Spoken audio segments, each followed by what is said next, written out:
Body ಹೋಗಿದೆ ಇಲ್ಲ ಮಗನಿ, ಏನಾಯ್ತಪ್ಪ? ಆದರೆ ಇಂದು ಬಂದವರು ಅದಕ್ಕಿಂತಲೂ ಮಿಗಿಲಾದಂತಹ ಪರಪರಾಕ್ರಮಗಳನ್ನು ಹೊಂದಿದವನಿದ್ದಾನೆ. ಯಾರವರು? ಶುಂಭನಿ ಶುಂಭರು. ಏನು ಮಾಡಿದ್ರು? ಬ್ರಹ್ಮನ ವರಬರವನ್ನು ಪಡೆದುಕೊಂಡು ಸುರಲೋಕಕ್ಕೆ ದಾಳಿ ಇಟ್ಟು ಮೂರು ಲೋಕವನ್ನು ಕೂಡ ತನ್ನ ಅಧೀನದಲ್ಲಿರಿಸಿಕೊಂಡು ಅವ್ಯವಸ್ಥೆಗೆ ಕಾರಣನಾಗಿದ್ದಾನೆ. ದುಷ್ಟರಾದ ಆತನನ್ನು ಮರೆದು ನಮಗೆ ರಕ್ಷಣೆ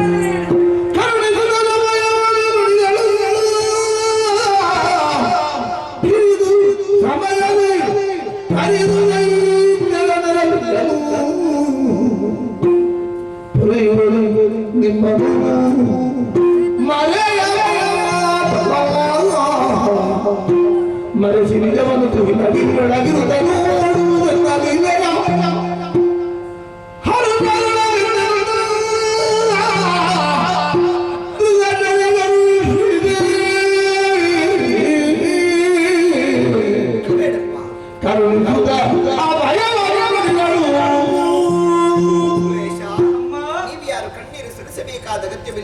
ನಿಮಗೆಲ್ಲರಿಗೂ ಕಷ್ಟವನ್ನು ಕೊಡುವಂತಹ ಶುಂಭಾರಿ ಶುಂಭರನ್ನು ಕಿರಿದು ಸಮಯದೊಳಗಾಗಿ ಸಂಹರಿಸಿಕೊಡುತ್ತೇನೆ.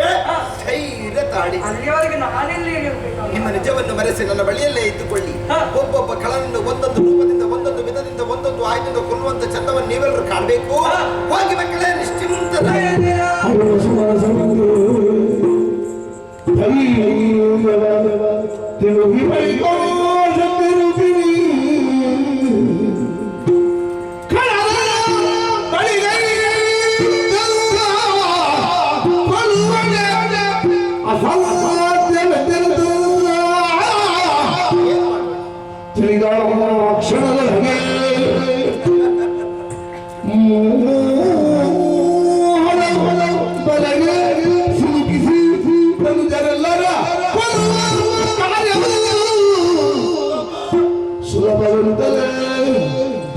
ತನ್ನ ಮನದಲ್ಲಿ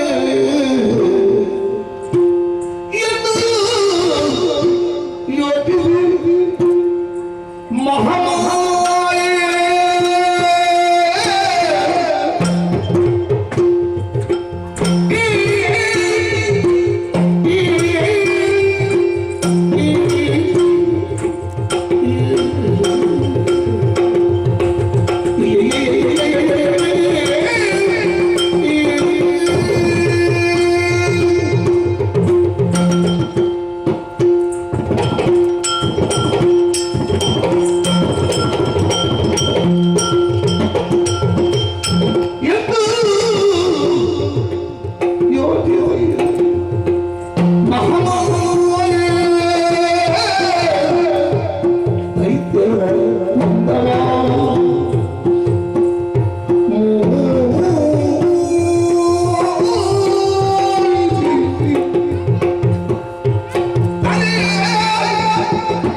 ಕಳುಹಿದ್ದಾಯಿತು.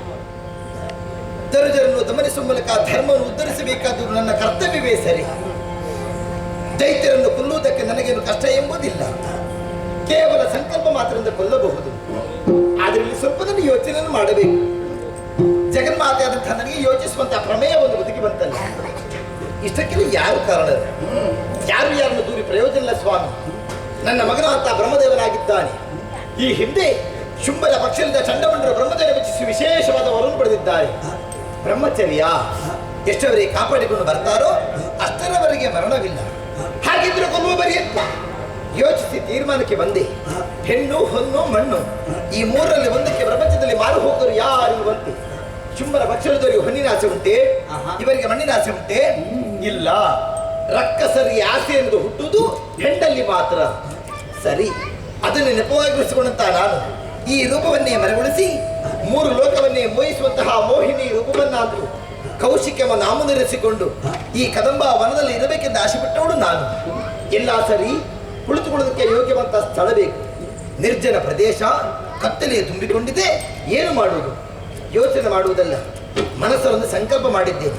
ಕಾಣುತ್ತಾ ಉಂಟು ಕನಕದುಯ್ಯಾಲೆ. ಕನಕದುಯ್ಯಾಲೆ ಏರಿ ಕುಳಿತುಕೊಂಡು ಗಾಯನವನ್ನು ಹಾಡುತ್ತೇನೆ. ತನ್ಗಂಧವನ್ನೇ ಗಾಳಿಗೆ ಪಸರಿಸ್ತೇನೆ. ಕಳ್ಳರು ಮೃಗಬೇಟೆಯಿಂದ ಬರುವಂತಹ ಸಂದರ್ಭದಲ್ಲಿ ಪರಿಮಳವನ್ನು ಆಗ್ರಾಣಿಸಿ ಯಾರು ಎಂಬುದಾಗಿ ಹುಡುಕಿಕೊಂಡು ಬರ್ತಾರೆ. ಅದೇ ವೇಳೆಯಲ್ಲಿ ರೂಪ ಎನ್ನುವಂತ ಬಲೆಯನ್ನು ಬೇಯಿಸಿ ಕಾಮಕರನ್ನು ತಡೆಯುವುದಕ್ಕೆ ಸಾಧ್ಯವಾಗುತ್ತದೆ. ತಡ ಮಾಡುವುದು ಸರಿಯಲ್ಲ. ಕಾಣುತ್ತಾ ಉಂಟು ಕನಕದುಯ್ಯಾಲೆ.